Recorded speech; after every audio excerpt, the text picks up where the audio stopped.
Salut YouTube, on se retrouve aujourd'hui pour une nouvelle vidéo qui va être le point lecture de toutes mes lectures réalisées dans le courant du mois de décembre.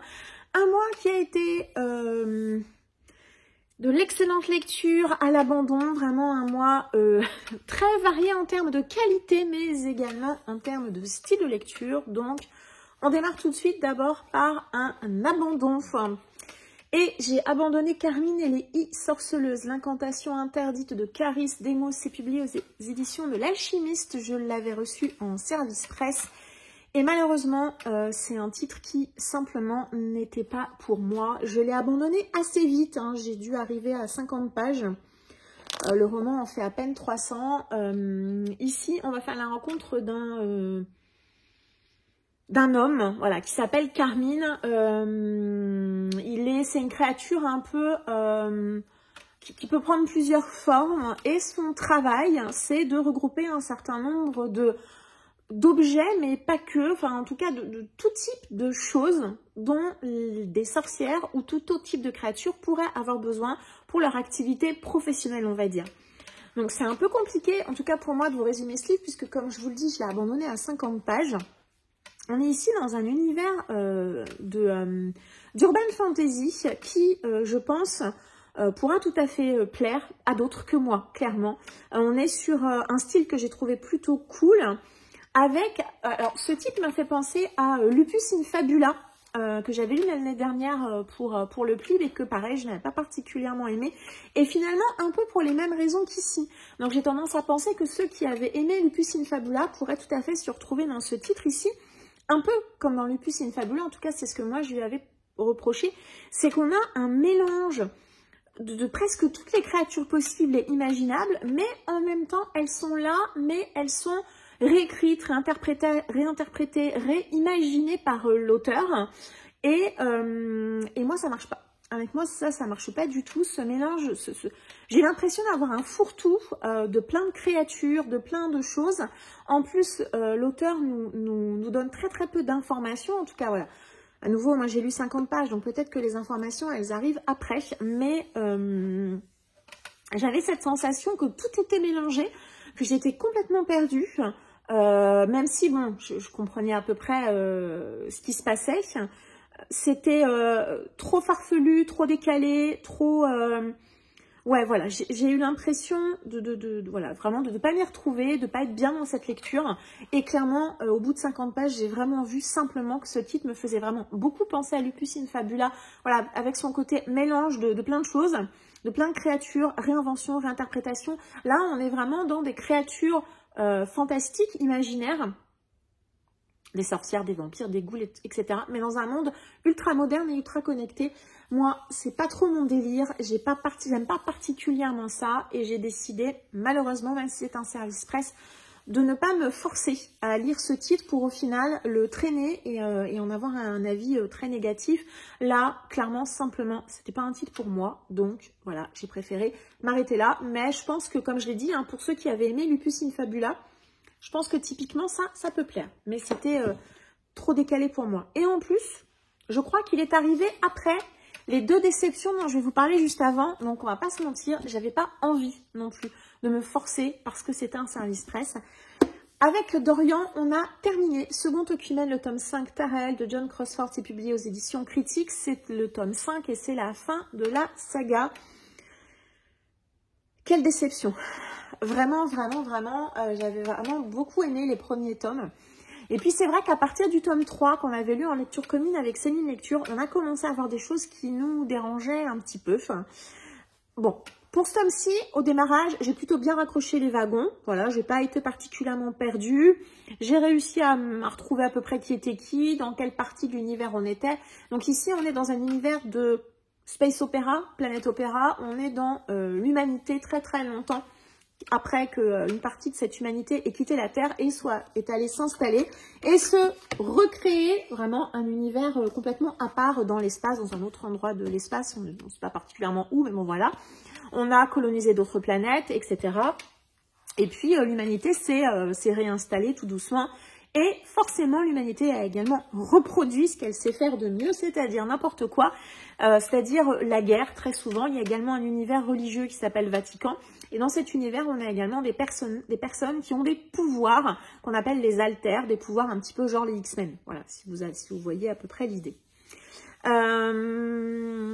Voilà, comme je disais, on va dire jusqu'au tome 3, j'étais vraiment plutôt enthousiaste sur cette série. Et à partir du tome 3, moi et Dorian, et donc Céline également, hein, puisqu'on avait lu le tome 3 avec elle, ce tome 5, il me semble... Non, on ne l'a lu que tous les deux, c'est le tome 4 qu'on a dû lire également tous les trois. Ce qu'on avait reproché dans le tome 3, en tout cas ce qui avait commencé à nous gêner au tome 3, on l'a eu dans le tome 4, mais là dans ce tome 5, trop de trop, quoi. Trop de facilité, trop rapide, les événements s'enchaînent très très vite, trop vite. En tant que lecteur, vous n'avez pas le temps, en fait, de comprendre les enjeux et les émotions liées à certains événements. Vous en avez déjà un autre. Il n'y a pas assez d'approfondissement, forcément. Ça manque de nuances. Les gentils sont gentils, les méchants sont méchants. Si les gentils font des choses méchantes, ben, c'est pas grave parce que c'est des gentils. Donc, voilà, moi je trouve que ça manque un peu de nuances. Et puis également, enfin moi je trouve que ça manque aussi un peu d'adversité, quoi. C'est-à-dire que c'est trop facile. Il n'y a pas de... alors on nous présente deux personnages qui pourraient être des grands méchants. Dans ce tome-ci, les deux ils sont évacués, mais alors à la rapidité de l'éclair. Hein. Franchement, c'est voilà, c'est trop facile. Les personnages prévoient un événement, mettent en place toute une stratégie et alors ça se passe, voilà, c'est tranquille, quoi, easy.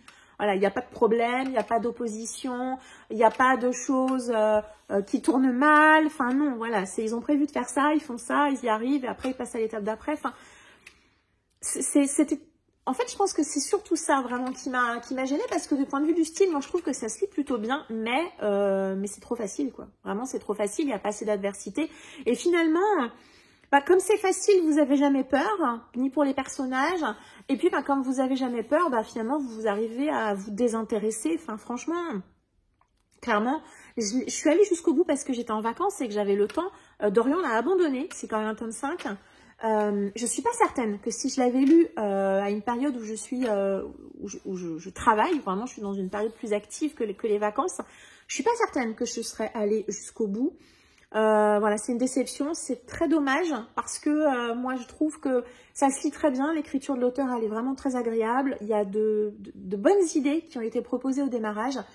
Et puis je sais pas, voilà, pourquoi s'orienter comme ça vers quelque chose de facile, enfin voilà, vraiment manque d'adversité, trop de facilité, et voilà, qui a eu raison de mon intérêt, on va dire, c'est vraiment dommage.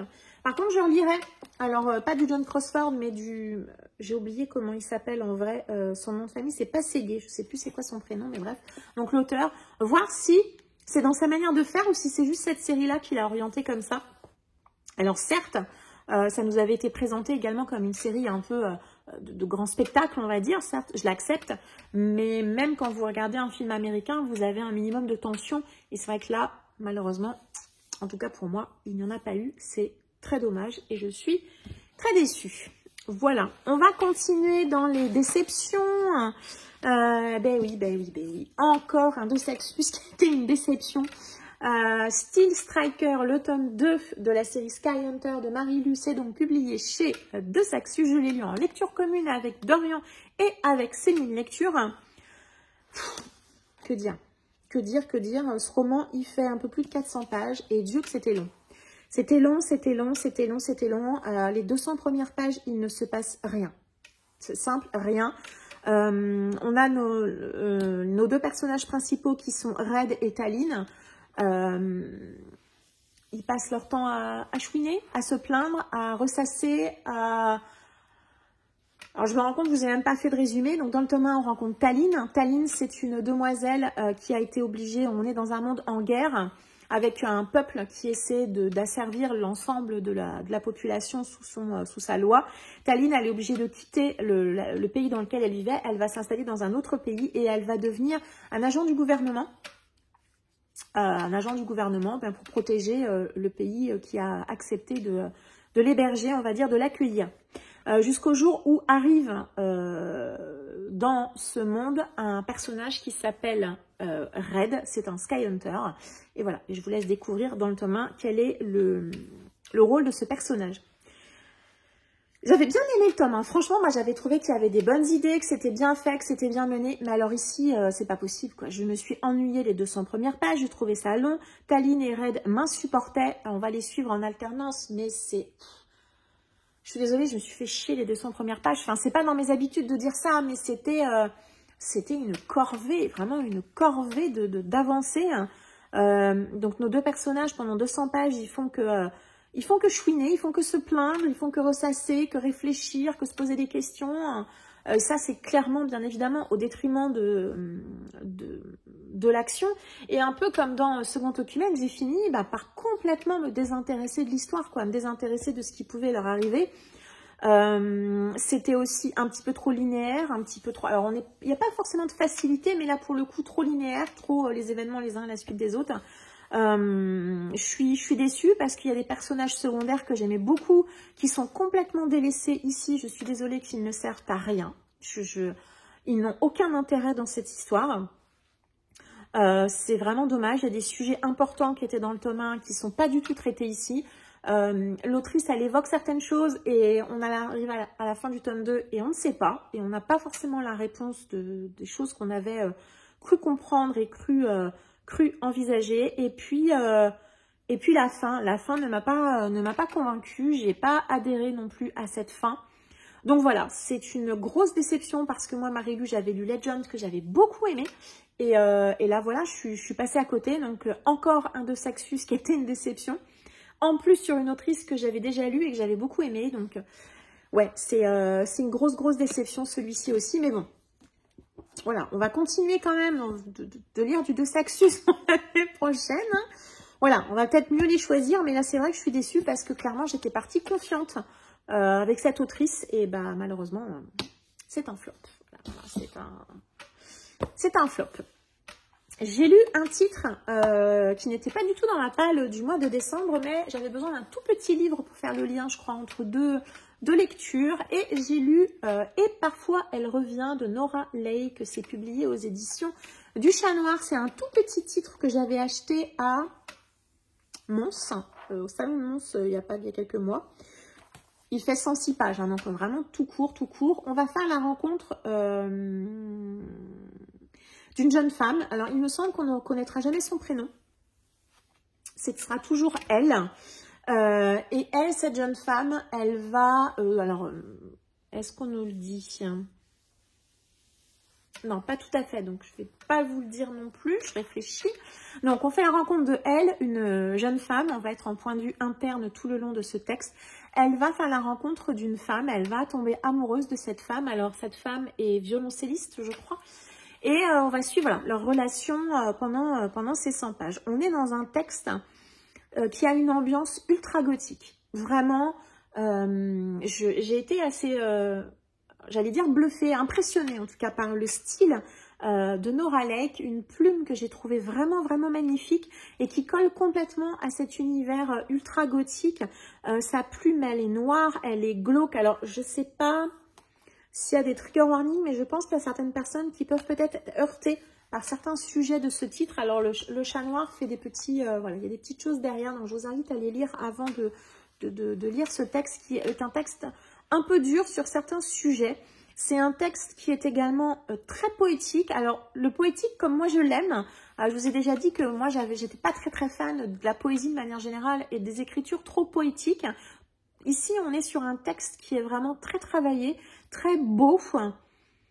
C'est poétique, c'est élégant, mais j'allais dire, c'est pas ce que moi je qualifie de poésie poétique ennuyeux, pas du tout. C'est une poésie qui est complètement au service du gothique de ce texte. Vraiment, je peux pas vous dire plus que ça parce que j'ai été moi assez envoûtée par ce texte. Je pense que c'est un texte également qui est à lire quasiment d'une traite pour vraiment rester complètement dans cette ambiance. Parfois vous allez être perdu, c'est un peu brumeux, vous devinez les choses et vous avez peur que quelque chose arrive et puis voilà, et puis on ne sait pas. Hein. Et Ouais, c'est un texte que moi j'ai beaucoup aimé. Je pense qu'il ne plaira pas à tout le monde parce que déjà ce côté ultra gothique ne plaît pas à tout le monde. Et puis on est également sur un texte qui est extrêmement introspectif. Hein. On est en point de vue interne de elle et forcément on va avoir son histoire d'amour avec cette jeune femme, mais également eh bien tous ces cheminements de pensée, tous ces doutes, toutes ces inquiétudes. Et voilà, je sais que ça peut effectivement ne pas plaire à certains. Petite longueur au milieu. Voilà, il y a eu un petit moment comme ça où je me demandais quand même où l'autrice allait m'emmener et j'avais envie qu'on avance. Mais ça n'a pas duré. Et puis, je suis allée avec grand plaisir. Je fais attention en disant grand plaisir, c'est quand même un texte gothique. Jusqu'à la fin, c'était beau. Voilà, c'était très beau. Et franchement, si vous avez l'occasion de le lire, allez-y. Et moi, je pense que je relirai Nora Lake. Alors, Nora Lake, c'est également une jeune femme qui a une chaîne YouTube dont j'ai oublié le nom là maintenant tout de suite. Mais je la mettrai en barre d'informations, comme ça vous pourrez aller voir. C'est Aaron Granger, si je ne me trompe pas le nom de sa chaîne YouTube et de son compte Instagram, il me semble que c'est ça. Donc voilà, en tout cas, je mettrai ça en barre d'informations, n'hésitez pas à aller la suivre. Et moi, je pense que je vais me pencher sur ses autres titres, notamment un titre qu'elle a écrit et qui est paru aux éditions Hurlevent. Voilà. On va continuer d'avancer dans les bonnes lectures avec une fin de trilogie. Oui, décembre, c'était fin de saga. C'était pas fait exprès, mais enfin, c'était pas fait exprès. C'était quand même un de mes objectifs, quand même. Et j'ai donc terminé la série Eva Svarta de Sir Cédric avec ce tome 3, La mort en tête, publié chez Pocket. Alors, Sir, Sir, je sais pas, je renonce à savoir. Donc ici, on va suivre donc la policière Eva Svarta, mais également Alexandre Vauvert. Ce sont donc deux policiers que l'on rencontre qui lient une relation, ils se rencontrent et lient une relation à partir du tome 1. On est tout de suite après les événements du tome 2, donc je n'en dirai rien de plus par rapport à l'histoire. On va les suivre chacun séparément au début de l'histoire et puis, comme de très classique, vous vous doutez bien qu'à un moment, ces deux histoires vont plus ou moins bien se croiser dans une histoire un petit peu plus générale, puisqu'on va démarrer ce tome-ci par une séance d'exorcisme où Eva Svarta, appelée sur les lieux, va et bien malheureusement découvrir un jeune garçon décédé pendant cette séance d'exorcisme. J'ai adoré, j'ai beaucoup aimé ce tome 3. Sir Cédric, c'est ultra addictif, c'est extrêmement dynamique, il y a beaucoup d'action, les événements s'enchaînent, ça se lit super bien, les chapitres sont courts, enfin voilà, il y a pas à mentir, hein, Sir Cédric, le roman fait presque 700 pages, je crois que j'ai lu en 2 jours, enfin certes, j'étais en vacances, mais quand même, ça se lit super bien. Il y a une petite touche de fantastique dans cette trilogie. On est clairement ici dans un tome qui va être centré sur l'action. Hein. On est sur 80% du roman, on est sur une course-poursuite. Hein. Alors, je vous dirai pas de qui est de qui, mais voilà, on a 80% du roman, c'est une course-poursuite. Donc, forcément, le rythme, il est ultra rapide. On a également cette enquête, ces 2 enquêtes en parallèle. Comme je disais, c'est ultra addictif. Par contre, je trouve quand même que ça manque un petit peu de profondeur. Enfin là, c'est le contre-coup en fait du côté ultra rapide et il se passe beaucoup de choses. Pas le temps de respirer non plus, puisque je lis, il se passe des événements, donc on a envie de savoir, donc limite, on n'a pas le temps de respirer. Et puis, 1 ou 2 fois, j'ai quand même eu l'impression que c'était un peu too much, voilà, un petit peu de surenchère. Alors là, on est pour moi dans du thriller à grand spectacle, on va dire. Hein. Je le prends comme ça quand je le lis. Donc vraiment, c'était une très bonne lecture. J'ai passé un excellent moment. Mais voilà, pas un coup de cœur parce que je mesure quand même les quelques petits défauts. J'ai pensé quand même, vous voyez, à partir du moment où mon cerveau, il se dit, ah oui, quand même, c'est un peu abusé là, comme ça fait beaucoup. Hein. Voilà, un petit peu de surenchère. Moi, je trouve que ça manque peut-être aussi un petit peu de profondeur. J'aurais peut-être aussi préféré avoir un petit peu plus de temps avec nos 2 personnages principaux. Enfin, très bonne lecture, mais je me pose la question typiquement de ce type de roman que je dévore. C'était une très bonne lecture, mais dans quelques semaines ou dans quelques mois, est-ce que je me rappellerai vraiment de l'histoire? Je ne suis pas certaine. Par contre, je me rappellerai de Eva Svarta et d'Alexandre Vauvert. Donc, en tout cas, les personnages, je pense, auront réussi à me marquer, à m'impacter. Comme je disais, ce roman, c'est une fin de trilogie. Il n'y a pas d'autres romans avec ces deux personnages, mais l'auteur, je pense, s'est laissé la possibilité, pourquoi pas, de revenir dans cet univers. Et moi, en tout cas, s'il le fait, je serai au rendez-vous parce que j'aime beaucoup ce duo de personnages. Et Eva est un personnage haut en couleur, tout comme Alexandre d'ailleurs. Mais voilà, c'est clair que s'il fait une suite, je serai au rendez-vous parce que c'était super cool. Voilà, c'était super cool. Par contre, voilà, c'est un thriller avec une touche de fantastique. Donc, pour ceux qui sont extrêmement cartésiens, je pense que ça peut peut-être déranger un petit peu aussi. Ensuite, j'ai lu un service presse que j'ai reçu via la masse critique de Babelio. J'ai lu Fables et légendes coréennes de Anne-Claire Duval. C'est publié aux éditions Inis. Ici, c'est pas un roman, hein, c'est un ouvrage didactique, on va dire, comme son nom l'indique, sur les fables et les légendes coréennes. Et je l'ai demandé parce que si sur le Japon, j'ai quand même un certain nombre de connaissances, sur la Corée, encéphalogramme plat, hein, zéro absolu, j'ai pas de notion. Alors, j'ai découvert en lisant ce titre qu'il y avait quand même certaines légendes qui existent aussi en Corée, qui sont identiques. D'ailleurs, l'autrice le dit, hein, identiques à d'autres pays. C'est extrêmement facile à lire, c'est très accessible également pour les néophytes de la culture coréenne, dont je fais partie. C'était pour moi très agréable justement voilà, qu'on me prenne un petit peu par la main pour m'expliquer un peu l'origine des légendes coréennes, parce que du coup on va déjà démarrer vraiment par l'origine avec les 4 gardiens de la Corée, et puis après on va redescendre comme ça. Donc dans ce texte, donc on a dans ce titre, pardon, on a une quinzaine à peu près de fables et de légendes, toujours sur le même schéma. On a d'abord une explication.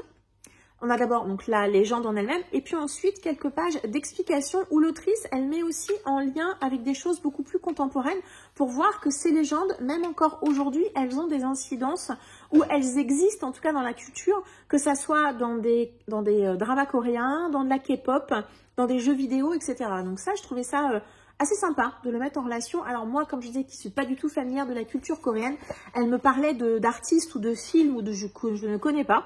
Mais peut-être que les gens qui sont familiers de la culture coréenne, peut-être que ça leur parle. Moi, c'est pas mon cas. Mais voilà, je pense qu'il y a des gens qui sont peut-être plus familiers que moi par rapport à ça. Dans ce titre, on a également des éléments auxquels moi je me suis pas mal référée. On a un arbre généalogique des dieux, on a une frise chronologique, donc ça c'était aussi plutôt pas mal, j'y suis retournée plusieurs fois. Et puis on a un petit glossaire assez succinct, mais très suffisant par rapport aux éléments qui sont proposés dans ce titre. Par contre, moi je l'ai lu quasiment d'une traite. Non, c'est pas tout à fait vrai. Je l'ai dû lire en 3 fois, je pense. Je pense que c'est un titre que je recommanderais peut-être plutôt de lire vraiment plusieurs fois pour vraiment bien s'imprégner de tout le vocabulaire et de toutes ces légendes coréennes. C'était très intéressant à lire. Je pense que là maintenant, je suis pas certaine d'avoir retenu tout ce que j'ai lu, loin de là, mais je pense que c'est clairement un ouvrage vers lequel je retournerai régulièrement. Et puis, un ouvrage que je vais conserver de toute façon, hein, mais également un ouvrage vers lequel je reviendrai peut-être ponctuellement picoré, j'allais dire. Parce que j'ai trouvé ça très intéressant. Alors il y a notamment la légende des étoiles amoureuses qui existe en Corée et qui existe également quasiment à l'identique au Japon, quasiment la même. Mais c'était super intéressant d'apprendre voilà, l'importance du tigre, même les différents dragons, etc. Bref, vous avez compris, c'était une excellente lecture, j'ai passé un très très bon moment et je suis ravie de l'avoir reçu par la masse critique Babelio. Et j'ai d'autres titres de cette petite collection. Qui est, comme je disais, parfait plutôt pour les novices. Hein. Je pense que ceux qui sont très spécialistes de la Corée, ils y trouveront clairement pas leur compte. Mais les gens comme moi, c'est parfait. Vraiment, c'est parfait. C'était pas trop compliqué et assez court. Donc vraiment, c'était très bien. Et on va terminer par mes deux meilleures lectures du mois. Et alors, une lecture... C'était la lecture Ça passe ou ça casse. Et ben ça a passé, mais ça a passé de ouf. J'ai adoré le 4e tome de The Mortal Instruments de Cassandra Clare, publié chez PKJ, La Cité des Anges Déchus. Je vous avais dit que... alors, The Mortal Instruments, vous avez d'abord une première trilogie qui met en scène Jace et Clary. Clary, c'est une jeune femme qui va découvrir qu'elle est une chasseuse d'ombre. et on va découvrir à travers elle tout l'univers des chasseuses d'ombre et tout l'univers créé par Cassandra Clare. La première trilogie, j'avais beaucoup aimé l'univers, mais je ne suis pas fan du tout des deux personnages principaux. J'ai ensuite lu le premier tome des origines, et dans l'ordre préconisé de lecture, ensuite il faut retourner dans la série principale qui donc comporte 6 tomes et lire le tome 4. Et ce tome 4, c'était un peu pour moi, ça passe ou ça casse, parce que le tome des origines, je l'avais beaucoup aimé. Sachant que moi, je les lis dans l'ordre préconisé parce que j'ai vraiment envie de suivre toutes les ramifications et les liens que l'autrice a créés. Mais vous pouvez tout à fait lire les 6 tomes, lire les origines indépendamment, c'est pas gênant. Bref, ici, on retrouve bien évidemment Jace et Clary suite aux événements qu'on a eu à la fin du tome 3.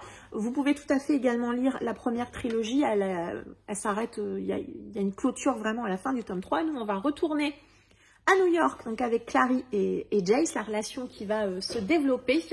Mais surtout, j'ai eu la grande surprise et la grande joie de me rendre compte que je démarrais l'histoire avec Simon, qui est un personnage secondaire de la trilogie principale, à qui il arrive quelque chose dans cette trilogie principale. Et donc là, on démarre le tome 4 principalement avec lui. Alors on va vite revoir Jace et Clary à mon grand désespoir, mais on va surtout beaucoup se concentrer sur Simon, mais également sur tous les personnages secondaires, sur l'univers qui me plaît tant, et finalement cette relation qui a tendance à pas du tout m'intéresser entre Jace et Clary, elle passe un peu au second plan, même si elle revient quand même un peu trop à mon goût, mais c'était super, j'ai adoré ce roman, vraiment je l'ai adoré, je l'ai dévoré. J'avais un peu peur aussi d'avoir un peu perdu les fils de lecture, mais pas du tout, j'ai raccroché super bien. En plus, l'autrice, elle fait pas mal de rappels. Et alors, si, notamment dans Second Œcumène, j'avais reproché de la facilité, notamment par rapport à l'adversité et aux choses qui peuvent arriver aux personnages, ici, avec ce qu'a fait Cassandra Clare dans le tome 3, vous savez qu'elle peut tout faire. Vous savez qu'elle peut tout faire, elle peut tout exploser, sans aucun problème. Donc, quand il se passe quelque chose, vous avez peur pour les personnages. Il n'y a pas de doute, il n'y a pas de doute, ça c'est certain. Ouais, j'ai beaucoup aimé, beaucoup aimé. On suit les personnages secondaires, j'ai trouvé ça super. On a plein de personnages secondaires. Alors, il y a Simon, mais pas que. Il y a des relations qui s'installent. Il y a des personnages qu'on a découverts un petit peu avant qui vont prendre un peu plus de place. C'était super, l'univers. Il est cool, il est vraiment top. Cet univers des chasseurs d'ombres qu'elle a créé, moi, je l'aime vraiment beaucoup. Je trouve que ce tome, il est très dynamique. Il se passe plein de choses. Il y a de l'action, il y a des rebondissements, il y a des choses inattendues, des choses vraiment... Je les voyais, enfin, il y a des retournements de situation, il y a des personnages qui se révèlent, enfin, j'ai adoré ce tome, je peux pas dire autre chose, j'ai passé un super moment. Par contre, Cassandra Clare, on est d'accord qu'au niveau du style, c'est extrêmement simple, ça se lit très vite aussi parce qu'il y a beaucoup de dialogues, mais c'était trop cool, vraiment, en termes de plaisir de lecture, je peux pas dire autre chose que quand j'ai fini le tome, je pense que il fut une époque où j'aurais enchaîné avec le tome 5. Pour vous dire à quel point j'étais dedans, à quel point j'étais bien, à quel point j'ai aimé ma lecture. Et c'était trop bien. Franchement, c'était super. J'ai adoré. Et je ne peux pas dire autre chose que ça. Et c'était super. Et je sais que c'est une série qui date un peu. Oui, ça je voulais vous dire aussi. C'est une série qui date un peu. Je vais regarder quand même. On est sur 2011 pour la publication américaine, 2012 pour la publication française. Donc, on est à un titre qui a plus de 10 ans. On a de la représentation de qualité. On a du consentement de qualité. On a du féminisme de qualité. Et rien que pour ça, c'est trop bien. Franchement, c'était excellent. Et je vais terminer par une relecture qui a aussi été... bon, ils se sont tirés la bourre avec The Mortal Instruments pour la meilleure lecture du mois. Mais j'ai mis celui-ci parce que c'est une relecture et que j'avais tellement aimé le tome 1. J'aime énormément l'univers et cette relecture m'a fait un plaisir fou. J'ai relu l'intégrale de Prince Captif de C.S. Pacat, donc les tomes 1, 2 et 3 et les nouvelles avec Dorian alias Monsieur Cabric. Pour moi, c'était une relecture. Pour lui, ça a été une découverte. Ça a été... j'ai adoré. Voilà, j'ai adoré. On va pas... des raccourcis inutiles. Ma première lecture avait été un coup de cœur. Ici, on n'est pas sur un coup de cœur à la lecture, mais on est sur vraiment une confirmation que c'est une série que j'adore. Le Dans le premier tome, on fait la rencontre de Laurent et de Damen. On est dans un univers dans lequel on a deux pays, deux nations qui se font la guerre, Ver et Achilleos. Laurent est le prince de Ver, Damen est le futur prince, futur roi de Achilleos, hein, sauf que Damen, il a un petit frère et que son petit frère va faire un coup d'état. Il va donc se débarrasser de son père, mais pour qu'il puisse récupérer le trône, il faut également qu'il se débarrasse de son grand frère, donc il le fait passer pour mort en Achilleos et il le vend en tant qu'esclave à Ver, et pas à n'importe où ni à n'importe qui, mais au prince de Ver, Laurent. Donc Damen, prince d'Achilleos, devient l'esclave de Laurent, prince de Ver, sauf que Laurent ne sait pas que Damen est prince. Il pense que c'est un esclave lambda, probablement chef de guerre. Ils se rend assez vite compte quand même que Damen, il est assez costaud, qu'il n'est pas juste esclave, puisque dans ces deux pays, l'esclavage est la norme. Voilà. Donc dans le premier tome, attention, bien évidemment, il y a beaucoup de trigger warning, peut-être pour les plus sensibles. Attention, on est dans de la dark fantasy, donc le premier tome, il est très très dur.